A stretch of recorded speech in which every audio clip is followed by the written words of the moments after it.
Car मैं हूं अभिषेक और आप देख रहे हैं अभिषेक एकेडमी का यह ऑनलाइन यूट्यूब चैनल। दोस्तों, आज की वीडियो के माध्यम से पुनः आपकी सेवा में मैं हाजिर हूं। आज की वीडियो काफ़ी महत्वपूर्ण होने वाली है। आज की वीडियो में 30 से ज़्यादा हम प्रश्न को कवर करेंगे। एक बार जरूर पूरा वीडियो आप लोग देखिएगा।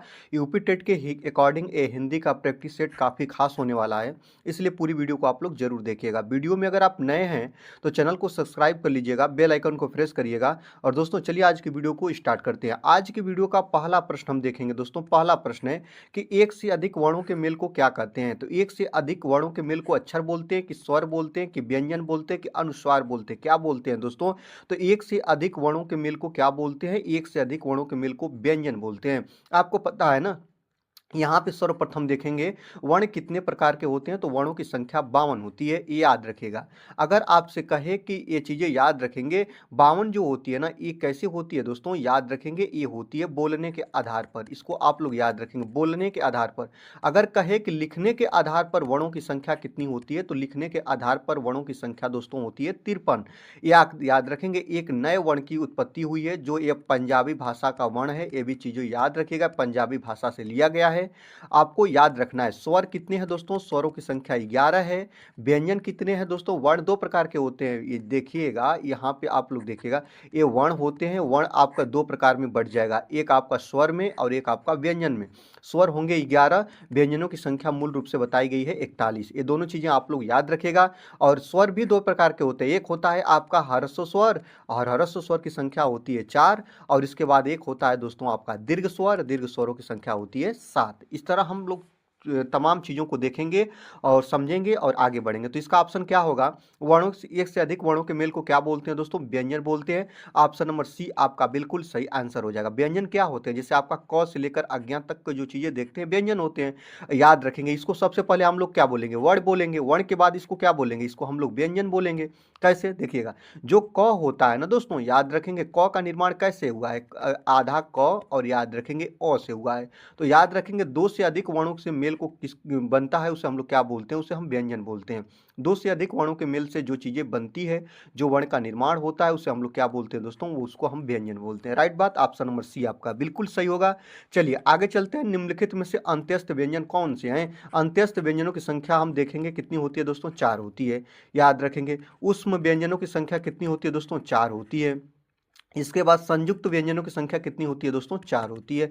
दोनों चीजें याद रखिए, सब चीजें याद रखिए। अंत्यस्थ व्यंजन कौन कौन से होते हैं? आपका य हो गया, आपका र हो गया, आपका ल हो गया, आपका व हो गया। अब इसमें से देखिए, ग होगा नहीं, ज होगा नहीं, आपका व हो जाएगा। ऑप्शन नंबर सी आपका बिल्कुल सही आंसर हो जाएगा। इस तरह चीजों को आप लोग याद रखेंगे। स क्या है दोस्तों? तो स आपका उसमी व्यंजन है। आप लोगों को पता है ना, उसमी व्यंजन की संख्या 4 होती है। ए वाला स हो गया, ए वाला स हो गया, ए वाला स हो गया और ह हो गया। ये आपके उष्म व्यंजन कहलाते हैं। राइट बात, आपका व मैंने बता ही दिया। अब देखिएगा, जो आपका ज होता है ना, ये च वर्ग में आता है। तो इसका जो उच्चारण स्थान पूछता है बहुत ज्यादा है, तालु से होता है। और ग जो आता है क वर्ग का है, तो इसका उच्चारण स्थान क्या होता है दोस्तों? कंठ होता है। इसको आप लोग याद रखिएगा।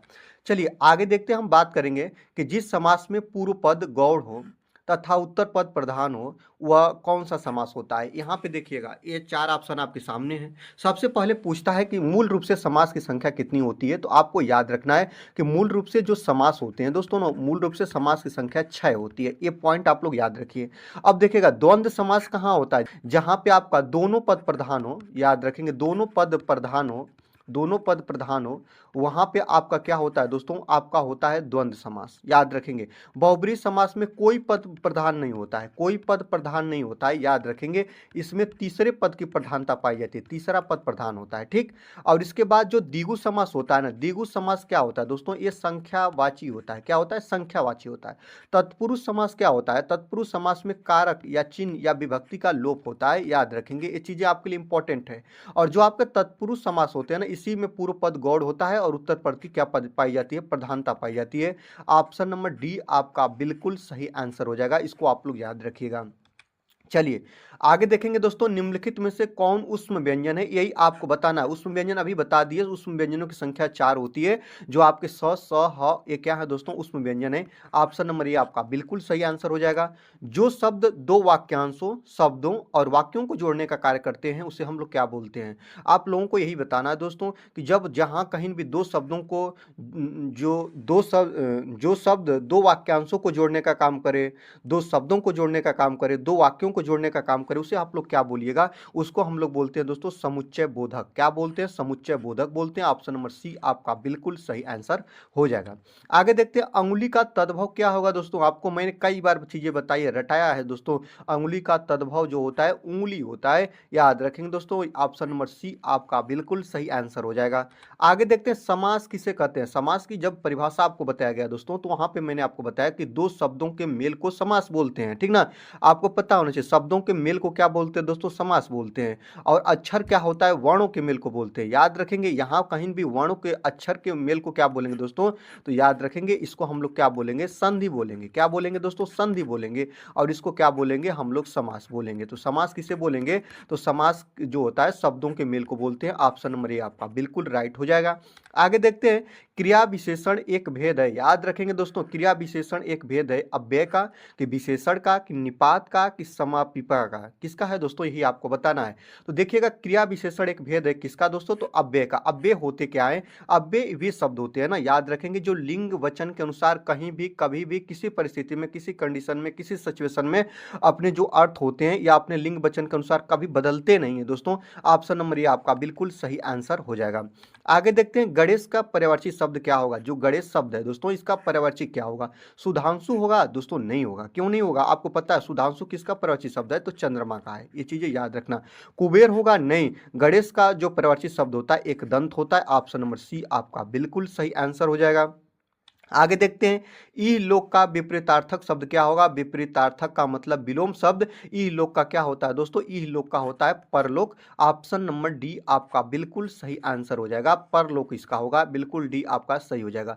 उपकार का क्या होता है, अपकार होता है। बहुत चीजें कई कई बार पूछता है दोस्तों, याद रखना। आदि का भी कई बार पूछते हैं, आदि का क्या होता है दोस्तों, अंत होता है। चलिए आगे चलते हैं, यहाँ पे बताएंगे 11 नंबर क्वेश्चन को देखेंगे कि आए थे हरि भजन को ओटन लगे कपास। ये दोस्तों क्या है, लोकोक्ति है। याद रखेंगे, ये लोकोक्ति है कि आए थे हरि भजन को ओटन लगे कपास। लोकोक्ति का सही अर्थ क्या होगा, जिस कार्य के लिए हम आए थे उस कार्य को भूल के हमने दूसरा कार्य करना स्टार्ट कर दिया। यही कहा है कि साधुओं की संगति छोड़ देना, ये होगा इसका आंसर।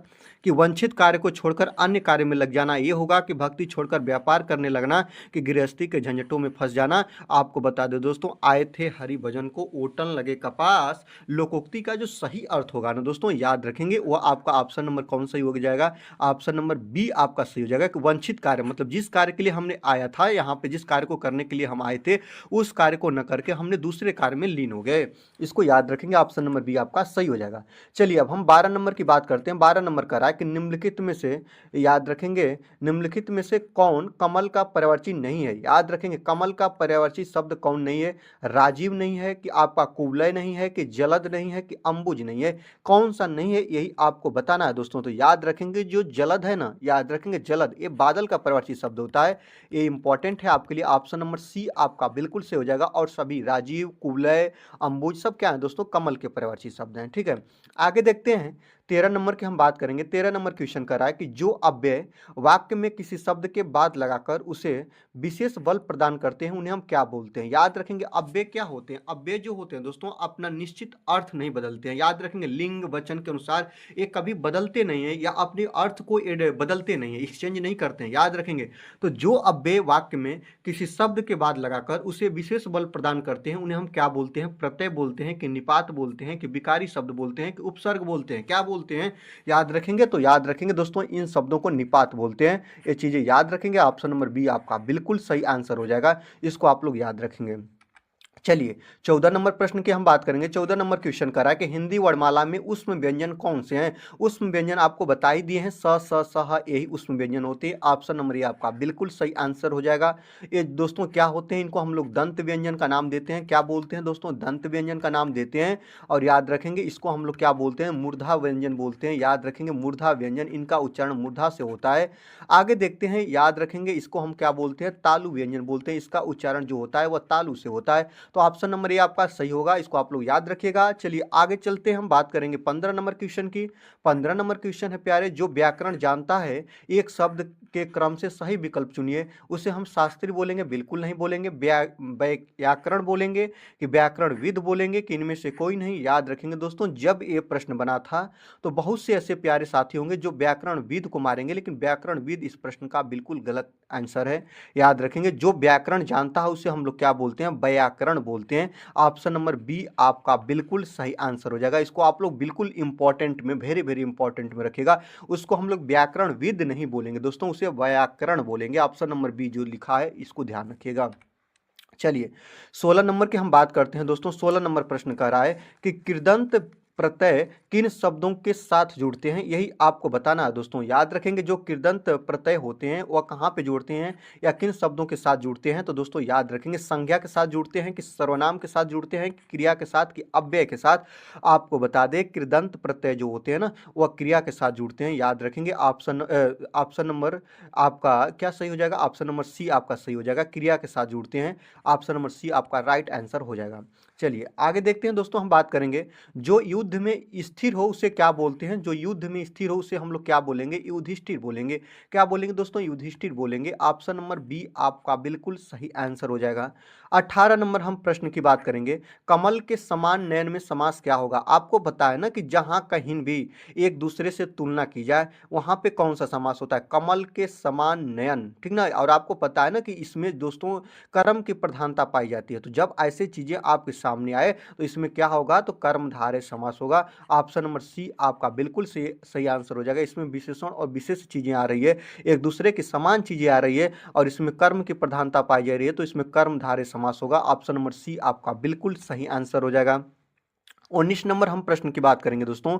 19 नंबर प्रश्न है कि आंखों में गड़ना, मुहावरे का अर्थ क्या होगा। आंखों में गड़ना, गौर से देखना होगा, कि मन में खटकना होगा, कि सहन न कर पाना होगा, कि वस्तु को पाने की उत्कंठ लालसा रखना, क्या होगा। तो आंखों में गड़ना, आंखों में गड़ना का मतलब क्या होता है दोस्तों, मन में खटकना। ऑप्शन नंबर बी आपका बिल्कुल सही आंसर हो जाएगा, इसको आप लोग ध्यान रखिएगा। आगे देखते हैं, उन्मूलन का विलोम शब्द क्या होगा। याद रखेंगे, उन्मूलन जो शब्द है ना, याद रखेंगे उन्मूलन शब्द नष्ट से है, याद रखेंगे खत्म होने से है। तो इसका अवमूल्यन होगा, कि विश्लेषण होगा, कि रोपण होगा। याद रखेंगे, उन्मूलन का जो विलोम शब्द होगा और रोपण होगा। रोपण का मतलब है दोस्तों उस चीजों को उगाने से, और उन्मूलन का मतलब है दोस्तों चीजों को नष्ट करने से। ऑप्शन नंबर सी आपका बिल्कुल सही आंसर हो जाएगा, इसको आप लोग याद रखेंगे। चलिए, शुद्ध वर्तनी वाले शब्द का चयन करना है। चारों ऑप्शन आपके सामने हैं, और शुद्ध वर्तनी कौन सी है, अंत्याक्षरी, कि आपका पूजनी, कि आपका तदुपरांत, फिर कि आपका कवित्री। बहुत इंपॉर्टेंट है। सबसे पहले आप लोग इसको देखिए, इसको कैसे लिखते हैं आप लोग याद रखेंगे। इसको हम लोग कवित्री लिखते हैं, तो ये तो आपका गलत हो गया, सही तो ए है, ठीक है। इसको तदुपरांत याद रखेंगे, तदुपरांत नहीं लिखते, इसको हम लोग क्या बोलते हैं दोस्तों, इसको बोलते हैं तदुपरांत। याद रखेंगे, तदुपरांत चीज सही तो ए है, ये चीजें याद रखेंगे। यहाँ पे देखेगा, जो पूजनी है ना दोस्तों, हम लोग लिख देते हैं लेटर वगैरह में, लेकिन पूजनी ऐसे नहीं लिखा जाता है, इसको हम लोग लिखते हैं पूजनी। याद रखेंगे, ये बात सही है, ये इंपॉर्टेंट चीज आप लोग याद रखना। अंत्याक्षरी ऑप्शन नंबर ये आप लॉक करिएगा, यही आपका शुद्ध वर्तनी होगा। ऑप्शन नंबर ये आपका सही हो जाएगा।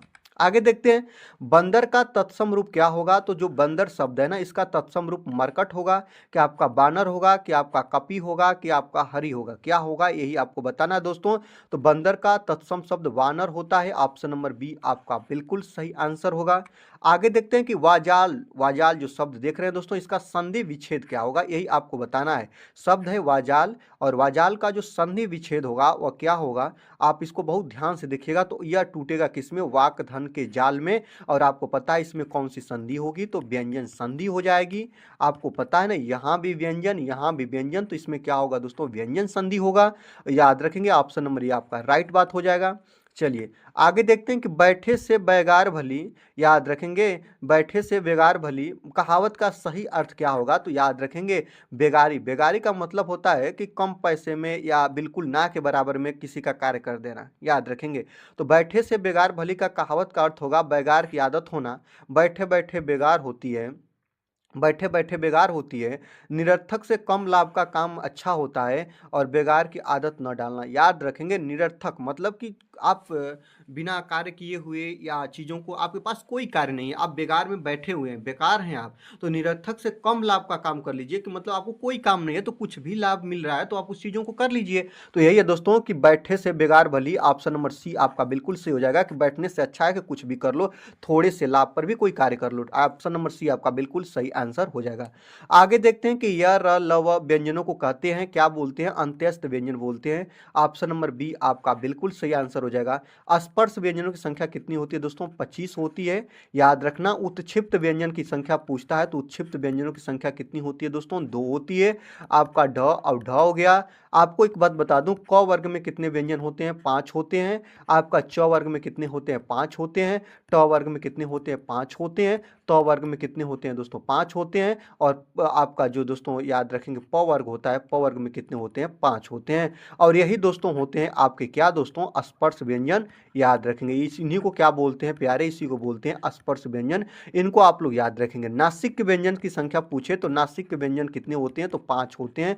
याद रखें प्रत्येक वर्ग का पांचवा, जैसे कि अंग हो गया, वहां का अड़ हो गया, इसी तरह जो पांचवों होते हैं ना, इन्हीं को हम नासिक के व्यंजन बोलते हैं। याद रखेंगे, ये चीज़ों को ध्यान रखेंगे। उस व्यंजन दोस्तों आपके 4 होते हैं। याद रखेंगे अंत्यस्थ व्यंजन भी आपके कितने होते हैं दोस्तों? 4 होते हैं।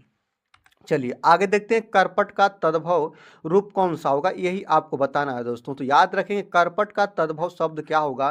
तो याद रखेंगे आपका कपट होगा, कि कारपेट होगा, कि कपूर होगा, कि आपका कपड़ा होगा? तो याद रखेंगे करपट का तद्भव शब्द आपका कपड़ा होगा। ऑप्शन नंबर डी आपका बिल्कुल सही आंसर हो जाएगा।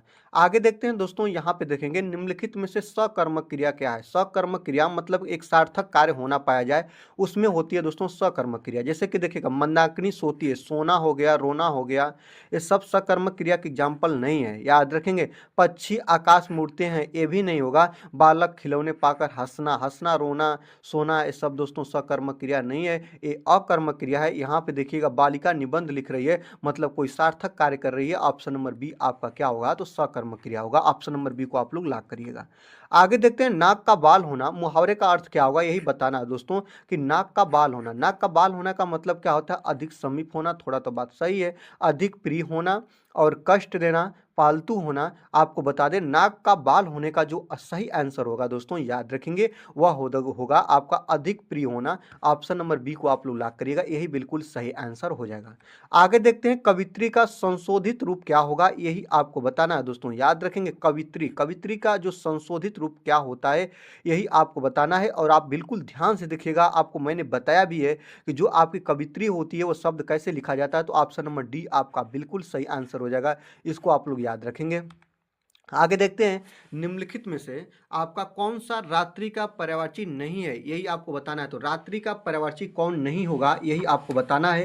ये चीज़ें आपके लिए बहुत इंपॉर्टेंट भी हैं। और आपको देखिएगा रजनी, रजनी का मतलब क्या होता है? रात्रि का ही है। समीर, समीर का मतलब क्या होता है दोस्तों? समीर का मतलब वायु होता है। विभावरी का मतलब भी रात ही होता है। और याद रखेंगे निशी या आपका निशा का मतलब दोस्तों रात्रि ही होता है। तो याद रखेंगे निम्नलिखित में से कौन सा रात्रि का पर्यायवाची नहीं है? तो समीर नहीं होगा, यह वायु का पर्यायवाची है। ऑप्शन नंबर बी को आप लोग लॉक करिएगा।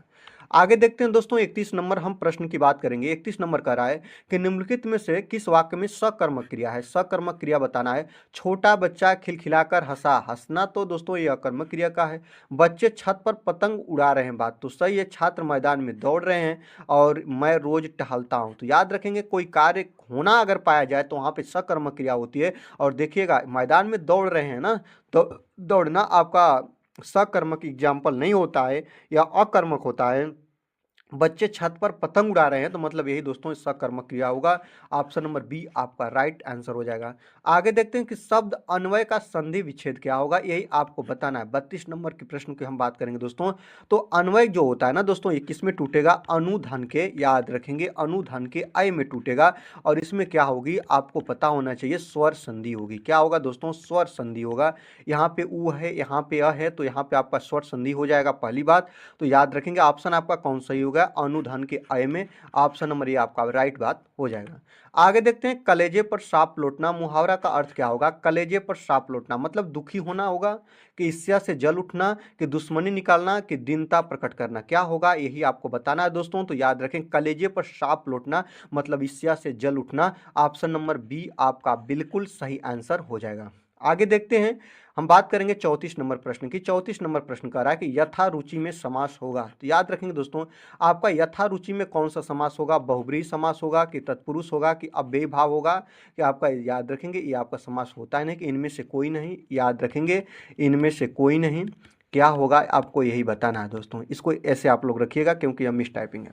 यथा रुचि में कौन सा समास होगा, आपको बता दें जहां कहीं भी आपका उपसर्ग लगा हो, यथा धन रुचि में टूटेगा। रुचि के आगे यथा उपसर्ग लगा है, और जहां कहीं भी उपसर्ग चीजें मिल जाए वहां पे आपका अव्ययी भाव समास होता है। ऑप्शन नंबर सी आपका बिल्कुल सही आंसर हो जाएगा। याद रखेंगे, बहु तत्पुरुष समास जो होता है ना, तत्पुरुष समास में कारक या विभक्ति का लोप होता है। इसमें कोई पद प्रधान नहीं होता है, इसमें तीसरा पद प्रधान होता है। याद रखेंगे तीसरा पद क्या होता है दोस्तों, तीसरा पद प्रधान होता है। आगे देखते हैं, यस्थावर, याद रखेंगे अस्थावर का विलोम शब्द क्या होगा, आपका सचल होगा, कि चंचल होगा, कि आपका चेतन होगा, कि आपका जगम होगा, क्या होगा दोस्तों। तो याद रखेंगे अस्थावर का विलोम शब्द क्या होगा, तो अस्थावर का विलोम शब्द आपका जगम होगा। ऑप्शन नंबर डी आपका बिल्कुल सही आंसर हो जाएगा। नीचे दिए गए विकल्पों में तत्सम शब्द का चयन करना है। तत्सम शब्द कौन है, पड़ोसी है, क्या आपका गोधूम है, क्या आपका बहु है, क्या आपका शहीद है, इसमें से कौन सा है जिसमें आपका तत्सम शब्द है। याद रखेंगे सभी तद्भव ही हैं। आपका गोधूम दोस्तों, याद रखेंगे ऑप्शन नंबर बी तत्सम शब्द जो संस्कृत से डायरेक्ट लिए जाते हैं। याद रखेंगे आपका बी ऑप्शन आपका बिल्कुल सही आंसर हो जाएगा। आगे देखते हैं, निम्नलिखित में से किस शब्द में गुण संधि है, यही आपको बताना है। 37 नंबर हम प्रश्न की बात करेंगे। तो गुण संधि किस में होती है, आप देखेंगे हिमालय में गुण संधि है नहीं दोस्तों, इत्यादि में नहीं है, आपका तल्लीन में है नहीं है, आपका देवेंद्र हो गया, आपका मुनेन्द्र हो गया, सुरेश हो गया, दिनेश हो गया, देवधन इंद्र। और याद रखेंगे इसको जब देवेंद्र को तोड़ेंगे तो किस में टूटेगा, देवधन के इंद्र में टूटेगा दोस्तों। और आपको पता है कि व से आपका क्या आएगा, अ आएगा, और यहाँ से क्या आएगा, छोटी ई आएगा, और एक कन्वर्ट हो जाते हैं एनक वाला ए में, और यही होता है देवेंद्र, और देवेंद्र में होती है आपकी गुण संधि। ऑप्शन नंबर डी आपका बिल्कुल सही आंसर हो जाएगा। आगे देखते हैं कि उत्पत्ति के आधार पर शब्द के कितने भेद होते हैं। तो याद रखेंगे उत्पत्ति के आधार पर शब्द के 4 भेद होते हैं। कितने होते हैं दोस्तों, 4 होते हैं। ऑप्शन नंबर बी आपका बिल्कुल सही आंसर हो जाएगा।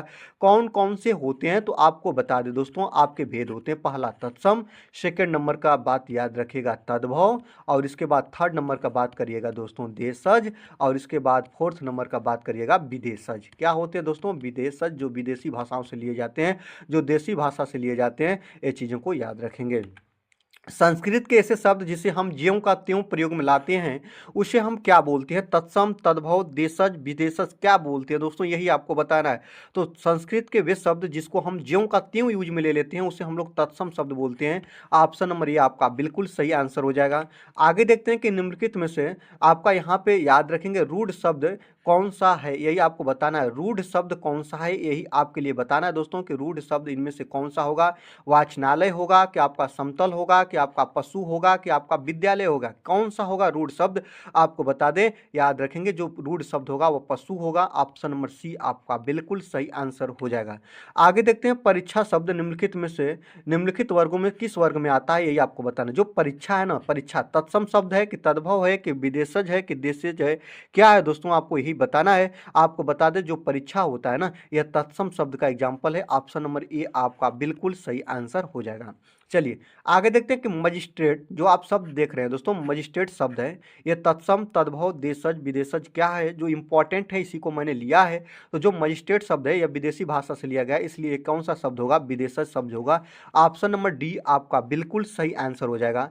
45 नंबर क्वेश्चन की बात करेंगे। 45 नंबर प्रश्न है कि निम्नलिखित में से कौन सा शब्द देशज है, यही आपको बताना है दोस्तों। तो कौन सा शब्द है जो देशज है, मतलब देसी भाषाओं से लिया गया है। अग्नि है, नहीं दोस्तों। आपका प्रार्थना है, नहीं दोस्तों। यहाँ पे खेत है, नहीं दोस्तों। यहाँ पे देसी भाषा का शब्द लोटा है। ऑप्शन नंबर डी आपका बिल्कुल सही आंसर हो जाएगा। आगे देखेंगे दोस्तों, आज की वीडियो में बस इतना ही। दीजिए मुझे वीडियो से विदा और देखते रहिए अभिषेक एकेडमी। वीडियो अगर अच्छी लगी तो वीडियो को जरूर से जरूर दोस्तों आप लोग क्या करिएगा, लाइक करिएगा, और चैनल पर नए हैं तो चैनल को सब्सक्राइब करके बेल आइकन को प्रेस करिए।